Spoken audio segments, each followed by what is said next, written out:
Assalamualaikum warahmatullahi wabarakatuh. Pada video ini akan kita bahas tentang perkembangan ekonomi makro.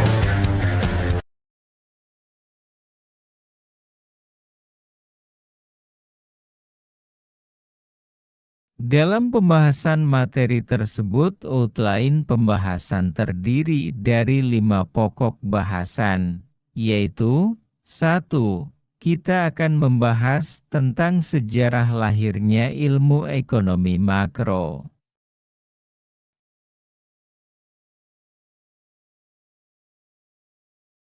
Kedua, kita akan membahas tentang perkembangan ilmu ekonomi makro klasik. Pada bagian ketiga, akan kita bahas tentang perkembangan ilmu ekonomi makro Keynesian.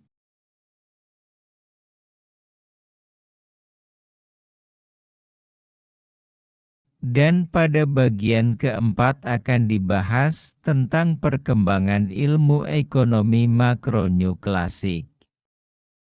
Sementara itu, di bagian akhir dari pembahasan ini yaitu bagian kelima, akan dibahas tentang perkembangan ilmu ekonomi makro new Keynesian. Bagian pertama kita bahas sejarah lahirnya teori ekonomi makro. Teori makroekonomi ini muncul sebagai dampak dari Great Depression yang pertama kali melanda Amerika Serikat. Great Depression atau depresi besar yang terjadi pada dekade 1930-an adalah sebuah peristiwa ekonomi yang dianggap paling traumatik sepanjang sejarah abad 20. Kejadian ini sangat mengejutkan mengingat standar hidup negara-negara barat di era 1920-an mengalami kemajuan yang sangat pesat. Banyak yang percaya bahwa Great Depression dipicu oleh kehancuran Wall Street pada tahun 1929 dan kemudian diperburuk oleh keputusan kebijakan yang diambil pemerintah Amerika Serikat. Masa Great Depression berlangsung hampir 10 tahun dan mengakibatkan hilangnya pendapatan secara besar-besaran, tingkat pengangguran menyentuh rekor tertinggi, dan produksi terhenti di berbagai kawasan, terutama di negara-negara industri. Di Amerika Serikat, tingkat pengangguran mencapai hampir 25% pada puncak krisis pada tahun 1933.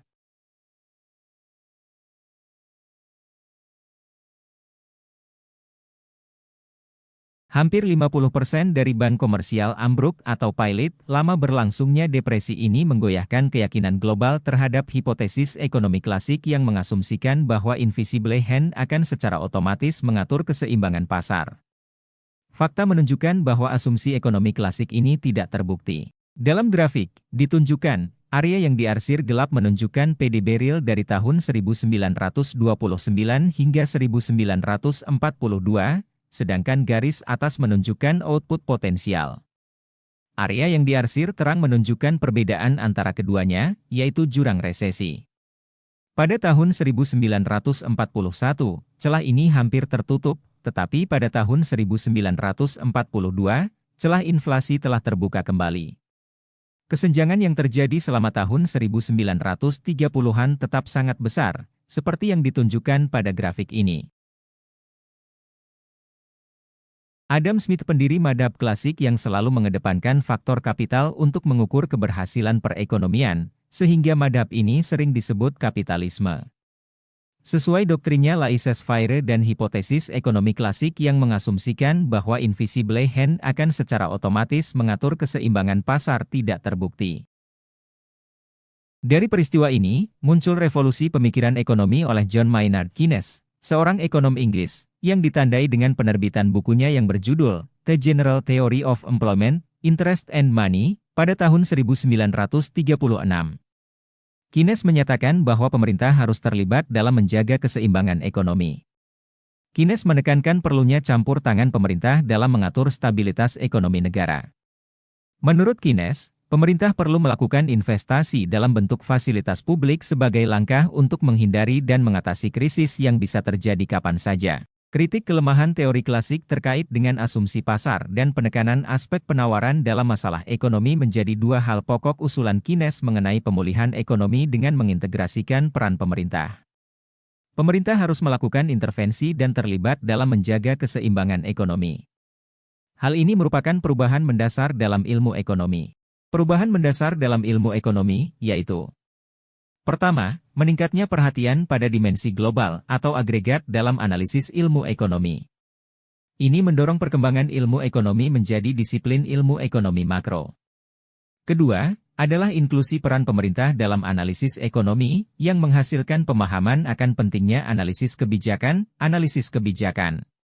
Dan yang ketiga, adalah karena kebutuhan untuk analisis kebijakan, maka studi empiris menjadi penting, khususnya terkait dengan kajian ekonomi makro. Mari kita bahas tentang pokok bahasan yang kedua, yaitu perkembangan ilmu ekonomi makro klasik.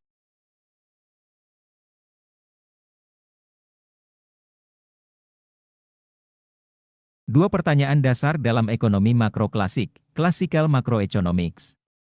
Pertama, apakah ekonomi pasar dapat mencapai keseimbangan dengan sendirinya? Terutama pada situasi pengangguran yang berkelanjutan terjadi?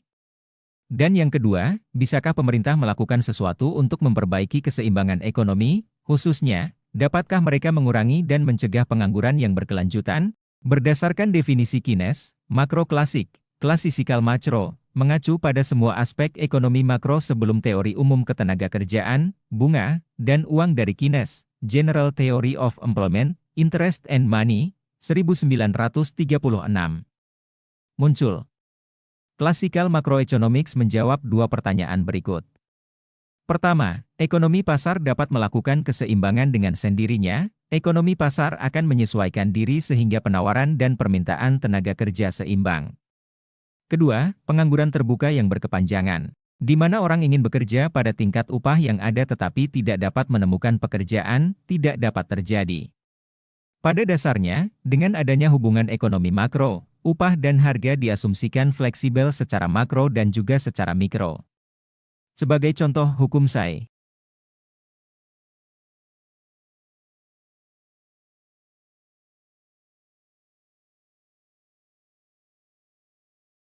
Makroekonomi klasik adalah teori makroekonomi yang diturunkan dari teori-teori ekonomi mazhab klasik dengan tokohnya antara lain Adam Smith, Jean-Baptiste Say, David Ricardo, Thomas Malthus, and John Stuart Mill. Adam Smith yang digelari sebagai founder of New Economics, menerbitkan buku yang berjudul An Inquiry into the Nature and Causes of the Wealth of Nations. Dia menerangkan pilar-pilar dari kapitalisme dengan konsep laissez-faire dan prinsip teori tangan gaib atau teori invisible hand. Menurut pandangannya, tidak perlu ada intervensi atau campur tangan pemerintah untuk menjadikan sebuah negara makmur yang dapat melindungi rakyatnya dari kemiskinan, melainkan bersandar pada sistem pasar bebas. Smith percaya bahwa ada dua hukum yang mengatur perekonomian yaitu supply and demand serta competition.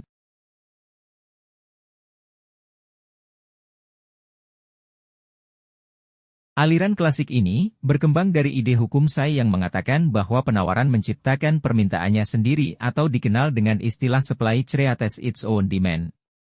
Hukum Say diuraikan oleh David Ricardo, yang menjelaskan bahwa tidak seorang pun melakukan produksi kecuali ia bermaksud untuk membeli beberapa komoditi lainnya yang mungkin berguna dalam kegiatan produksi berikutnya. Pada dasarnya, produsen akan menjual setiap produk yang mereka produksi. Ketika konsumen tidak melakukan pembelian atas barang yang diproduksi tersebut, karena sebagian dari mereka melakukan saving atau menabung maka tidak setiap yang diproduksi akan habis terjual. Pada kenyataannya, sebagian besar produsen adalah perusahaan besar dengan banyak pekerja. Ketika permintaan masyarakat turun akan barang yang diproduksinya, maka perusahaan akan mem-PHK para pekerjanya. Kondisi ini membuat para pekerja yang di-PHK tidak memiliki pendapatan dan menurunkan permintaan masyarakat.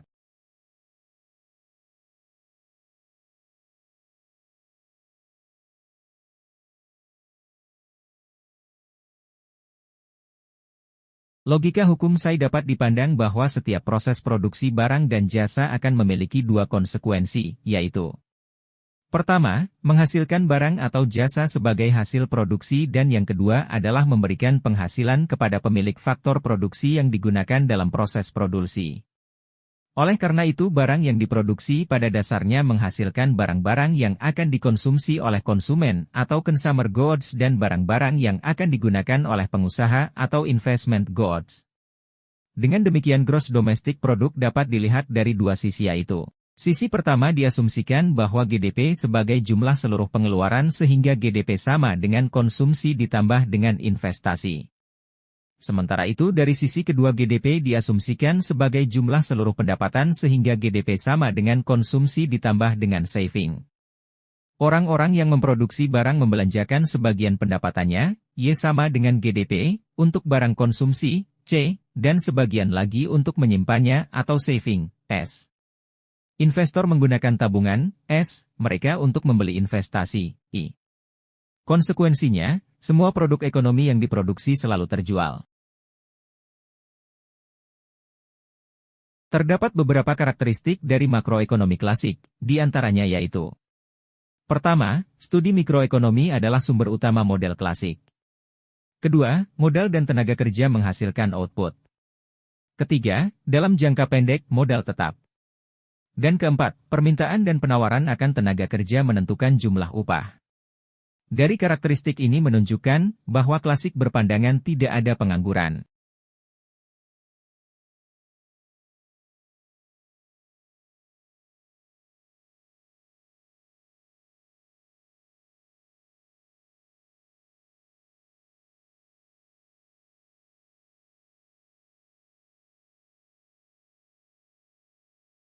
Selanjutnya kita bahas tentang perkembangan ilmu ekonomi makro Keynes.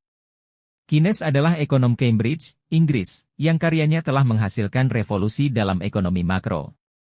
Karyanya dapat dianggap sebagai sine qua non, tindakan, kondisi, atau unsur yang sangat diperlukan dan penting, ekonomi makro modern.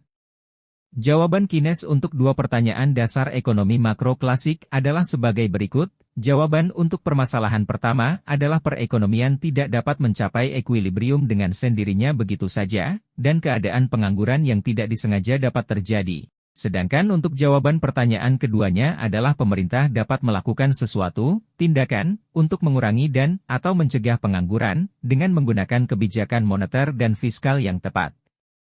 Dengan demikian, ia memberikan pembenaran untuk kebijakan intervensi ekonomi makro, berbeda dengan laissez-faire dari para ekonom klasik yang menjadi panutannya. Keynesian-Cross pada dasarnya merupakan interpretasi sederhana atas teori Keynes tentang bagaimana tingkat pendapatan nasional, national income, ditentukan, sekaligus menjadi pondasi konsep yang lebih kompleks, yakni model ISLM. Keynes menyatakan bahwa dalam jangka pendek, total income ditentukan oleh rencana pengeluaran belanja sektor rumah tangga, households, perusahaan, firms, dan pemerintah, government. Ingat bahwa Y identik dengan penjumlahan C, I dan G. Secara sederhana, pandangan Keynes tersebut mengandung arti sebagai berikut. Semakin banyak jumlah yang dibelanjakan, semakin banyak pula output barang jasa yang bisa terjual. Dan semakin banyak kuantitas penjualan dari perusahaan, semakin banyak pula output yang mereka produksi dan semakin banyak juga serapan tenaga kerja.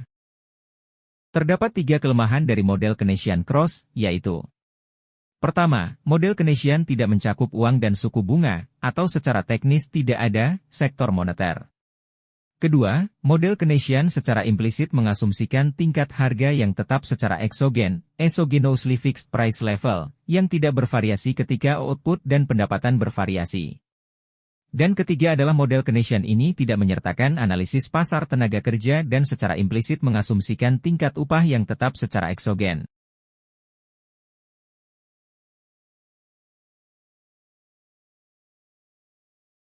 Sementara itu, hasil-hasil utama dari model Keynesian-Cross adalah sebagai berikut.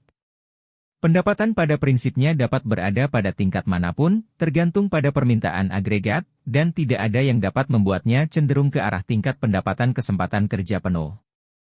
Pemerintah dapat melakukan sesuatu untuk mendekatkan tingkat pendapatan ke tingkat kesempatan kerja penuh, dengan cara menaikkan, menurunkan pengeluaran pemerintah, G, atau dengan menaikkan, menurunkan penerimaan pajak, T, G secara langsung mempengaruhi permintaan agregat, dan T mempengaruhi permintaan agregat secara tidak langsung melalui pengaruhnya terhadap pendapatan yang dapat dibelanjakan, disposable income, YD, dan mendorong konsumsi. Selanjutnya, mari kita bahas tentang perkembangan ilmu ekonomi makro New Classic, New Classical Macroeconomics.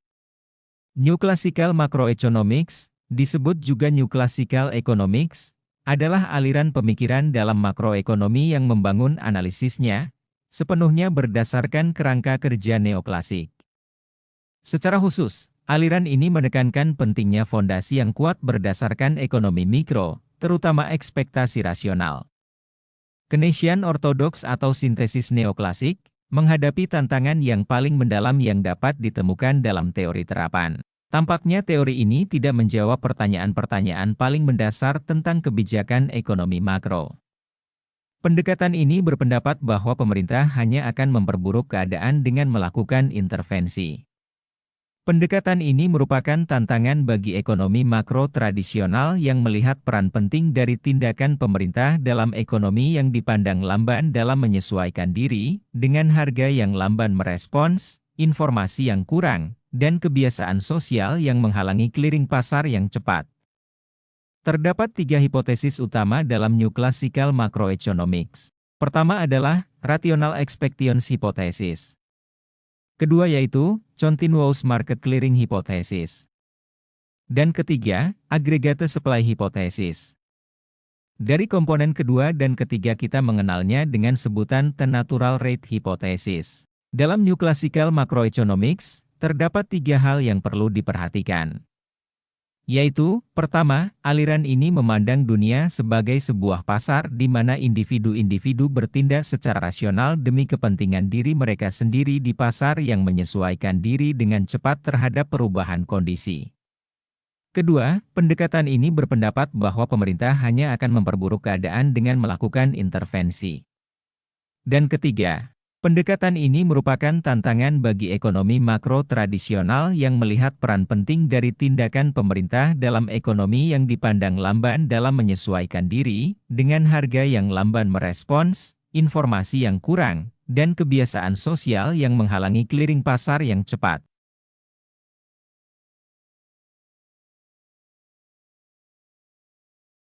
Selanjutnya bahasan terakhir adalah New Keynesian Macroeconomics. New Keynesian muncul pada tahun 1980-an melalui karya-karya George Akerlof, Janet Yellen, David Romer, Oliver Blanchard, Greg Mankiw, Larry Summers, dan Ben Bernanke. Tokoh-tokoh ini tidak percaya bahwa pasar selalu berjalan mulus, market clear, tetapi berusaha memahami dan menjelaskan mengapa pasar bisa gagal, failure market.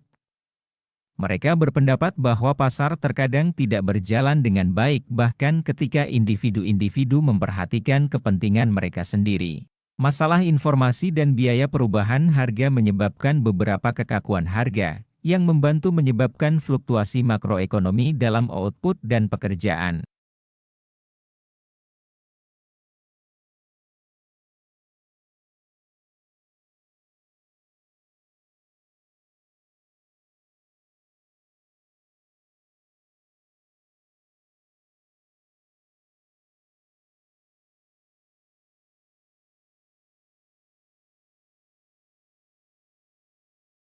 Sebagai perbandingan antara Keynesians versus Neoclassicals.